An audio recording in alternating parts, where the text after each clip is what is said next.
ससे पांढरे खाती गाजर उंदीर खाती काळी मांजर घाली दोघे कपडे रेशीम चमकती डोळे करडे चमचे ऐकायला किती छान वाटते ना. पण हे ससेच नाही राहिले तर. नमस्कार. महाराष्ट्राची कुलस्वामी आई तुळजाभवानी आराध्यदैवत राजेश्वर छत्रपती व रामशास्त्रींची लेखणी बसलेल्या प्रेक्षकांना वंदन करतो. मी ऐश्वर्य कवडे आपल्या समोर पर्यावरण घरोघरी रक्षण या विषयावर बोलत आहे. भिंतींची उघडी शाळा लाखोतील गुरु झाडे वेली पशुपाखरे यांच्या गोष्टी करू. भिंतींची उघडी शाळा म्हणजे निसर्ग आणि निसर्गातील प्राणी पक्षी नदी असे सारे घटक आपल्याला काही ना काही ज्ञान देत असतात. ते आपल्या अडचणीशी संघर्ष करण्याचं बळ आपल्याला देत असतात. मित्रांनो, या सर्वांचे पर्यावरण बनते. या पर्यावरणातील प्रत्येक घटक आपल्याला काही ना काही देत असतात. तुम्ही म्हणाल ते कसे, तर बघा, वृक्ष आपल्याला गोड गोड फळे देतात, सुंदर सुंदर फुले देतात, इंधनासाठी निवाऱ्यासाठी लाकूड देतात, सर्व सजीवांना उपयोगी असलेला प्राणवायू वृक्ष देतात. मित्रांनो, आपल्याला खाण्यासाठी अन्न तर वनस्पती देतात. मित्रांनो, भूकंप, ज्वालामुखी, वादळ, महापूर, दुष्काळ, सुनामी यांमधून निसर्गाचे पर्यावरण होत आहे. मित्रांनो, संत तुकाराम महाराज सांगून गेले, वृक्षवल्ली आम्हा सोयले वनचरे. शेकडो वर्षांपूर्वी साधू संतांना वृक्षाचे महत्त्व कळले, मग बुद्धिमान मानवाला का कळत नाही. मित्रांनो, आज आपण गणेशोत्सव साजरा केला. गणपती बाप्पाची मनोभावे खूप सेवा केली व बाप्पाचे विसर्जन केले ते नदीमध्ये, बाप्पाचे निर्माल्य टाकले ते नदीमध्ये.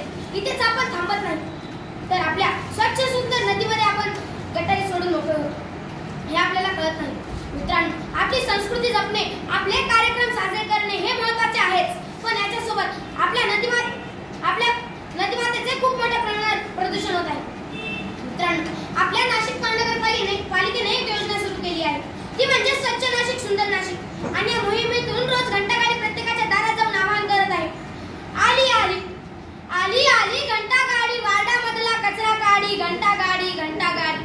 स्वच्छ परिसर सुंदर नाशिक, आरोग्याचे आपण आशिक, स्वच्छतेची लावी गोडी, घंटागाडी घंटागाडी.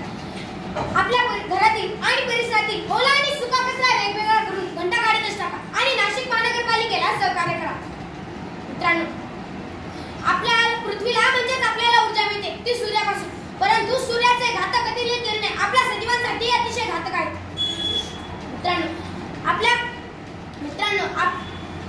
मित्रांनो, आपल्या सजीवांना या ओझोन वायूच्या थराला धोका पोहोचत आहे. या वाढत चाललेल्या औद्योगिकीकरणामुळे, वाढत चाललेल्या वाहनांच्या प्रदूषणामुळे या ओझोन वायूच्या थराला धोका पोहोचत आहे. मित्रांनो, याच्या रक्षणासाठी आपण सर्वांनी जास्तीत जास्त सायकलचा वापर करायला हवा. त्याचबरोबर जास्तीत जास्त वृक्षांची लागवड करावी लागेल. त्याचबरोबर जास्तीत जास्त सार्वजनिक वाहनांचा उपयोग करावा लागेल.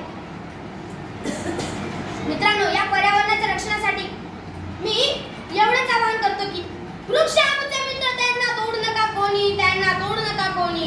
धरिती छाया करीती माया, पसरून ही काया, पान फुल्याने फळे त्यांचे लाख मोहम्या.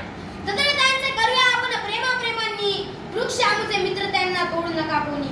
अशा माझ्या मित्रासाठी मी झाडे लावी, झाडे जपीन, हवा पाण्याचे प्रदूषण कधीच करणार नाही, फटाके रासायनिक रंग कधीच वापरणार नाही आणि आपल्या या निसर्ग मित्राला जेवढे सुखी करता येईल तेवढे आपण सर्वांनी मिळून सुखी करूया. धन्यवाद.